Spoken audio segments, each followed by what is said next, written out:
ঢাকা উত্তর ও দক্ষিণ city corporation এলাকার কোরবানির পশুর বর্জ্য বেঁধে দেয়া সময়ের আগেই অপসারণ করা হয়েছে দাবি দুই সিটি কর্তৃপক্ষের।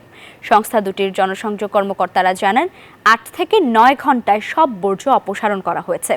উত্তর সিটি কর্পোরেশনের মোট অপসারিত বর্জ্যের পরিমাণ ৯,৫০০ টন। শনিবার দুপুরে স্থানীয় সরকার উপদেষ্টা আসিফ মাহমুদ সজীব ভূঁইয়া ঢাকা দক্ষিণ সিটি কর্পোরেশনের কোরবানির পশুর বর্জ্য অপসারণ কার্যক্রম আনুষ্ঠানিকভাবে উদ্বোধন করেন। পরে রাত ৯:৩০টার মধ্যে ঢাকা দক্ষিণ সিটি কর্পোরেশনের ৭৫টি ওয়ার্ডের সব কয়টির বর্জ্য অপসারণ করা হয়।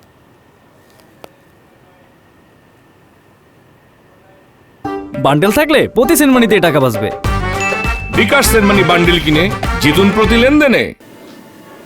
লাইবা বেশিরভাগ জায়গায় কিন্তু অপসারণ করা হয়েছে, কিন্তু অলিগলির কথা যদি বলি কিছু কিছু রয়েছে। এছাড়াও কিন্তু আরেকটি বিষয় যে আজকেও কিন্তু পশু কুরবানি দেওয়া হবে এবং আমার পেছনেই কিন্তু দেখতে পাচ্ছেন একটি গরু রয়েছে এবং এই কুরবানিটি আজকে এই গরুটি কুরবানি করা হবে।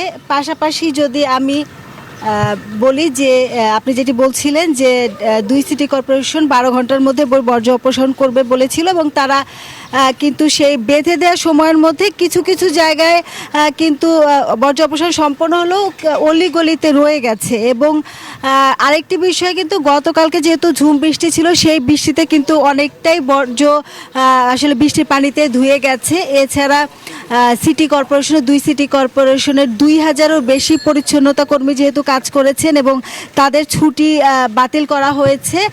তো আমি বিভিন্ন জায়গায় ঘুরেছি, প্রধান সড়কগুলোতে আসলে খুব একটা বর্জ্য নেই বললেই চলে, কিন্তু অলিগলিতে যদি বলি কিছু কিছু জায়গায় অল্প কিছু বর্জ্য রয়েছে এবং এগুলো হয়তো বা যারা এই বর্জ্য অপসারণের কাজগুলো করছেন তারা বলছেন যে এগুলো হয়তো বা আর ১-২ ঘন্টার মধ্যেই শেষ হয়ে যাবে। তো সব কিছু মিলিয়ে যে বর্জ্য অপসারণ আসলে হয়ে গেছে বলা যায়, অল্প কিছু কিছু যেটুকু আছে সেটুকু খুবই সামান্য। এছাড়া সিটি কর্পোরেশন আজকেও যে পশুগুলো কুরবানি হবে সেগুলোও হয়তো বা দ্রুত অপসারণ করবে, এরকম তথ্যই আমাদেরকে দিয়েছেন। তো লাইবা এই ছিল আমার কাছে সবশেষ তথ্য।